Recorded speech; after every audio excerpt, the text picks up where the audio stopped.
မြန်မာပရိသတ်တွေရဲ့အသေးဆွဲကြော်ဆောင်ဝင်းကြောက်ဖဲတက်ခြင်းကိုရှောက်ကလေးကသူ့အနားမှာအရေးတကြီးနဲ့ကြည်နေပြတတ်တဲ့စီနီယာကိုကြီးတွေဖြစ်တဲ့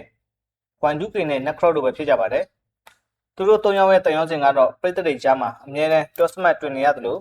ကြော်ဆောင်ဝင်းကလည်းသူ့အကိုကြီးတွေပေါ်မှာဒီလီတစားရှိလာပါတယ်။အထူးသဖြင့်နက်ခရော့ဆိုရင်ကြော်ဆောင်ဝင်းကိုညီရင်းတယောက်လိုချစ်တယ်လို့ခင်မင်လုံးအမြဲတမ်းစားနောက်တက်သူပါ။ဒါပေမဲ့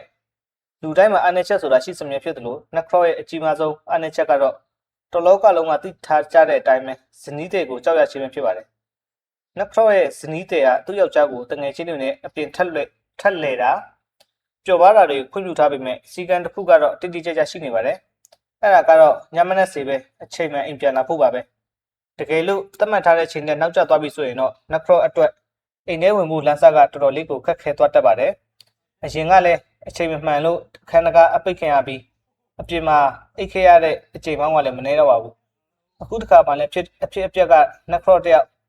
ကြော်ဆောင်ဝင်းနဲ့အတူပတ်တရားမျိုးရဲ့ညလှတွေကိုခန်းစားရင်စိုက်ကတစ်စီးနဲ့ပတ်ပြီးရှောက်လည်နေမိပါတယ်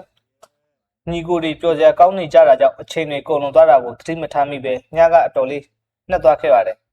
ဒီသတင်းကိုနက်ခရော့ရဲ့ဇနီးသိသွားတဲ့အခါမှာတော့ဒေါသကနေထိတ်ကိုရောက်သွားပါတော့တယ်သူမဟာ Facebook ပေါ်မှာကြော်ဆောင်ဝင်းနဲ့နက်ခရော့စိုက်ကတစ်စီးနဲ့ပတ်စီးနေတဲ့ပုံကိုတင်လိုက်ပြီးအပြင်သွားတက်ရင်အချိန်မီအင်ပြန်လာတက်ရမယ်မဟုတ်ရင်အပြင်မှာပဲအိတ်တော်ဆိုတဲ့စာသားနဲ့အတူပြင်းပြင်းထန်ထန်သတိပေးလိုက်ပါတော့တယ်ဒီအချိန်တွေကနက်ခရော့အတွက်တော့တကယ်ကိုအကျဉ်းရိုက်စရာကိစ္စကြီးတစ်ခုဖြစ်လာပါတယ်တစ်ဖက်မှာလည်းကြော်စာဝင်းနဲ့အတူရှိနေတဲ့ပျော်ရွှင်မှုကရှိနေသလိုနောက်တစ်ဖက်မှာလည်းအင်ပြန်နောက်ကျရင်ကြုံတွေ့ရမယ့်မိမရဲ့ဒေါသနဲ့အခမ်းတကာပိတ်ခံရမယ့်ရေးကစောင့်ကြုံနေပါတယ်နက်ခရော့အနေနဲ့အခုချိန်မှာအထူးဆုံးဖြတ်ချက်ကြီးတစ်ခုကိုချရတော့မှာပါကြော်စာဝင်းနဲ့အတူဆက်ပြီးရှောက်လရင်ပျော်ရွှင်မှုကိုပဲရွေးချယ်မလားဒါမှမဟုတ်မိမနဲ့ရန်ဖြစ်ပြီးကွဲကြပြဲကြဖြစ်မဲ့အခြေအနေကိုရင်ဆိုင်မလားဆိုတာကတကယ်ကိုစိတ်ဝင်စားစရာကောင်းနေပါတယ်ဒီဖြစ်ရကနက်ခရော့ရဲ့ဘဝမှာအကြီးမားဆုံးစိန်ခေါ်မှုတစ်ခုလိုဖြစ်နေပါတယ်ယောက်ျားတစ်ယောက်အနေနဲ့တငယ်ချင်းညီအကိုတွေနဲ့ပဲပျော်ပါချင်နေပေမဲ့အိမ်အောင်တဲ့ဘဝရဲ့စီကံနဲ့တာဝန်တွေကြားမှာညှက်နေတာပါနက်ခရော့တစ်ယောက်ဘေလန်းကိုရွေးချယ်ရမယ်ဆိုတာကတော့သူကိုယ်တိုင်ပဲသိပါလိမ့်မယ်